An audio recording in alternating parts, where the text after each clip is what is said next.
first inspected the house during the short days of the winter of 1994.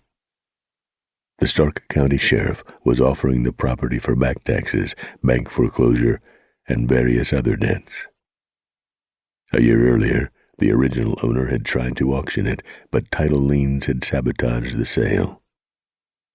An auctioneer's one-column ad in the Canton Repository read, "Spacious 9-room Cape Cod home on 1 acre.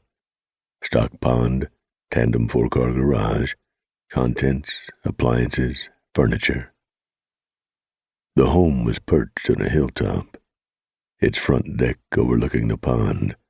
A weathered split-rail fence bordered the property.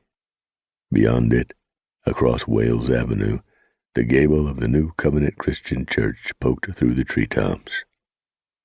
Better Homes and Gardens featured the home in an article not long after it was built in the late 1950s. The Johnsons were later told. There were anecdotes about backyard barbecues in the summer and hot chocolate in the winter for kids coming in with their skates from the frozen pond. It was one of the largest properties in the old Highland View Farm sub. Easy to find. Coming from woodsy suburbs north of Canton, you drove south on Wales past the clubhouse and 18th Green of Shady Hollow Country Club. Caroline was another mile south. Or you could drive 2 miles north on Wales, out of the rusty rail town of Massillon.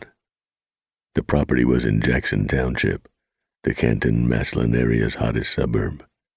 First-rate schools, a half-dozen lakes, 4 golf courses, a well-equipped and smartly uniformed police department, and Belden Village, a mall and shopping district that featured so many upscale franchise restaurants, it looked like the proving grounds for America's newest chains.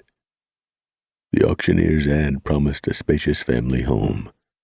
The large garage was below grade, opening to Caroline Street. On the first floor, there was a large living room with a fireplace, its sliding doors opening to a fenced area shaded by 9 tall pines. A family room, kitchen, dinette, formal dining, and master bedroom with full bath were also on the first floor. 3 more bedrooms, a full bath, and ample closet space were located upstairs. The contents were listed in the first auction ad as well.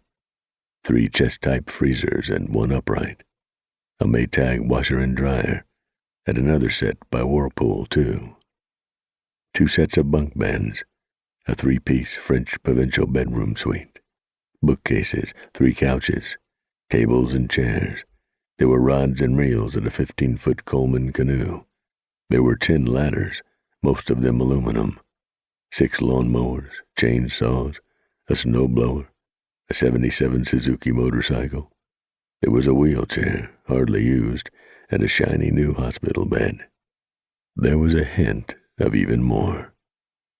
Family is moving out of state and decided to sell everything, loads of contents not seen. The ad read. Bob Johnson knew that owner. His name was Eddie Lee Sexton.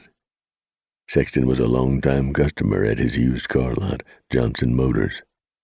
Sexton showed up one day 15 years before at his first lot on 7th Street in Canton, and Johnson kept his business as the lot moved to other city locations over the years.